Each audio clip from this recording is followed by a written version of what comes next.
धर्मराज युधिष्ठिर बोले, हे भगवान, आपने माघ मास के कृष्ण पक्ष की षटतिला एकादशी का अत्यंत सुंदर वर्णन किया। अब आप कृपा करके माघ मास की शुक्ल पक्ष की एकादशी का क्या नाम है, इसके व्रत की क्या विधि है और इसमें कौन से देवता का पूजन किया जाता है। श्री कृष्ण कहने लगे कि हे राजन, इस एकादशी का नाम जया एकादशी है। इसका व्रत करने से मनुष्य ब्रह्म हत्या आदि पापों से छूटकर मोक्ष को प्राप्त हो जाता है तथा इसके प्रभाव से भूत पिशाच आदि योनियों से मुक्त हो जाता है। इस व्रत को विधि पूर्वक करना चाहिए। अब मैं तुमसे पद्म पुराण में वर्णित इसकी महिमा की एक कथा सुनाता हूँ। देवराज इंद्र स्वर्ग में राज करते थे और अन्य सब देवगण सुखपूर्वक स्वर्ग में रहते थे। एक समय इंद्र अपनी इच्छानुसार नंदन वन में अप्सराओं के साथ विहार कर रहे थे और गंधर्व गान कर रहे थे। उन गंधर्वों में प्रसिद्ध पुष्पदंत तथा उसकी कन्या पुष्पवती और चित्रसेन तथा उसकी स्त्री मालिनी भी उपस्थित थे। साथ ही मालिनी का पुत्र पुष्पवान और उसका पुत्र माल्यवान भी उपस्थित थे। पुष्पवती गंधर्व कन्या माल्यवान को देखकर उस पर मोहित हो गई और माल्यवान पर काम बाण चलाने लगी। उसने अपने रूप लावण्य और हाव भाव से माल्यवान को वश में कर लिया। हे राजन, वह पुष्पवती अत्यंत सुंदर थी। अब वे इंद्र को प्रसन्न करने के लिए गान करने लगे, परंतु परस्पर मोहित हो जाने के कारण उनका चित्त भ्रमित हो गया था। इनके ठीक प्रकार न गाने तथा स्वरताल ठीक नहीं होने से इंद्र इनके प्रेम को समझ गया और उन्होंने इसमें अपना अपमान समझकर उनको श्राप दे दिया।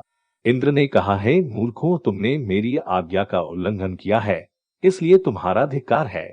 अब तुम दोनों स्त्री पुरुष के रूप में मृत्यु लोक में जाकर पिशाच रूप धारण करो और अपने कर्म का फल भोगो। देवराज इंद्र का ऐसा श्राप सुनकर वे अत्यंत दुखी हुए और हिमालय पर्वत पर दुख पूर्वक अपना जीवन व्यतीत करने लगे। उन्हें गंध, रस तथा स्पर्श आदि का कुछ भी ज्ञान नहीं था। वहां उनको महान दुख मिल रहे थे। उन्हें एक क्षण के लिए भी निद्रा नहीं आती थी। वह जगह बहुत ठंडी थी, इससे वहां उनके रोंगटे खड़े हो जाते थे और ठंड के मारे के दांत बजते रहते थे। एक दिन पिशाच ने अपनी स्त्री से कहा कि पिछले जन्म में हमने ऐसे कौन से पाप किए थे जिससे हमको ये दुखदायी पिशाच योनि प्राप्त हुई। इस पिशाच योनि से तो नरक के दुख सहना ही उत्तम है। हमें अब किसी प्रकार का पाप नहीं करना चाहिए। इस प्रकार विचार करते हुए वे अपने दिन व्यतीत कर रहे थे। दैवीय योग से तभी माघ मास में शुक्ल पक्ष की जया नामक एकादशी आई। उस दिन उन्होंने कुछ भी भोजन नहीं किया और न कोई पाप कर्म ही किया। केवल फल फूल खाकर ही दिन व्यतीत किया और सायंकाल के समय महान दुख से पीपल के वृक्ष के नीचे बैठ गए। उस समय सूर्य भगवान अस्त हो रहे थे। उस रात को बहुत ज्यादा ठंड थी। इस कारण वे दोनों शीत के मारे अति दुखी होकर मृतक के समान आपस में चिपटे हुए पड़े रहे। उस रात्रि को उनको निद्रा भी नहीं आई। हे राजन, जया एकादशी के उपवास और रात्रि के जागरण से दूसरे दिन प्रभात होते ही उनकी पिशाच योनि छूट गई। अत्यंत सुंदर गंधर्व और अप्सरा की देह धारण कर सुंदर वस्त्र आभूषणों से अलंकृत होकर उन्होंने स्वर्गलोक को प्रस्थान किया।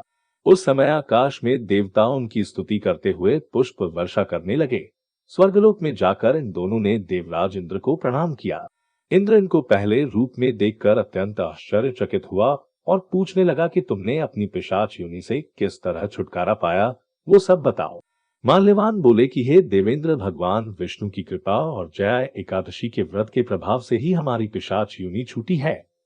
तब इंद्र बोले कि हे माल्यवान, भगवान की कृपा और एकादशी का व्रत करने से न केवल तुम्हारी पिशाच योनि छूट गई, वरन हम लोगों के भी वंदनीय हो गए, क्योंकि विष्णु और शिव के भक्त हम लोगों के वंदनीय हैं। आप धन्य है। अब आप पुष्पवती के साथ जाकर विहार करो। श्री कृष्ण कहने लगे कि हे राजा युधिष्ठिर, इस जया एकादशी के व्रत से खराब योनि भी छूट जाती है। जिस मनुष्य ने इस एकादशी का व्रत किया है उसने मानो सब यज्ञ, जप, दान आदि कर लिए। जो मनुष्य जया एकादशी का व्रत करते हैं वे अवश्य ही 1000 वर्ष तक स्वर्ग में वास करते हैं। दोस्तों, ये एकादशी व्रत की कथा आपको कैसी लगी नीचे कमेंट करके जरूर बताएं और अगर यह वीडियो अच्छा लगा हो तो लाइक और शेयर जरूर करें। ऐसे ही और भी प्रेरणादायक वीडियो के लिए हमारे चैनल को सब्सक्राइब जरूर करें। हमारे फेसबुक पेज को भी फॉलो जरूर करें और हमारी वेबसाइट हिंदी कथा भजन .com पर भी जरूर पधारें। धन्यवाद।